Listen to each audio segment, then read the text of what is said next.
Good afternoon, I'm Cindy Hendrickson, Becker County Master Gardener, and welcome to my garden this beautiful 1st of May. And I'm going to show you a few of the tools, my favorite tools that I like. And one of the first things everybody should have is a handy dandy little hat. And make sure it's washable because it does get really dirty. And then I like to use lightweight gloves, and I have many pair because I'm losing them. So put those on. And then I like to use a garden cart, and I got this a couple years ago, and it's very lightweight, and it also folds up for storage in the winter, so it's great. So now I'm going to show you how to clean a perennial garden in the spring. Okay, now I'm ready to cut down some of the perennials. Last fall what I did was I covered my whole garden with leaves borrowed from the neighbors. Totally covered it with leaves, and I left all the perennials up. That way you have more snow coverage and you can protect your plants. And then in the spring, and I usually do it anytime in April, kind of depending on what the weather is like.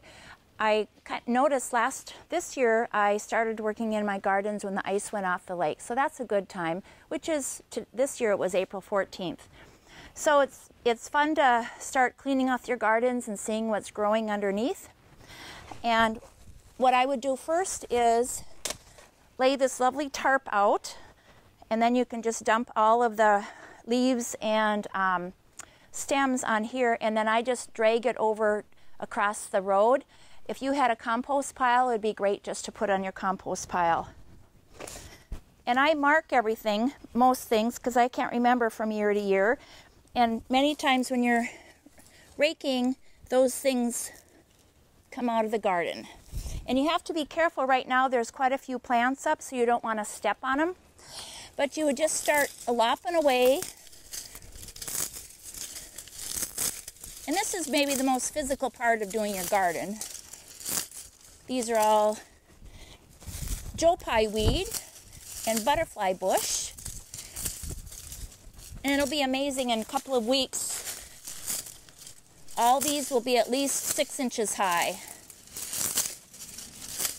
So you just lop them off.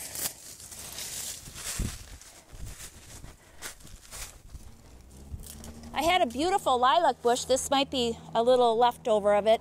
And it died a couple of years ago, so you never know what's going to make it. And we'll just lop this off.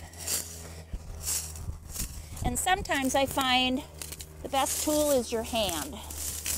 And you just rip it out, and I can see green coming out.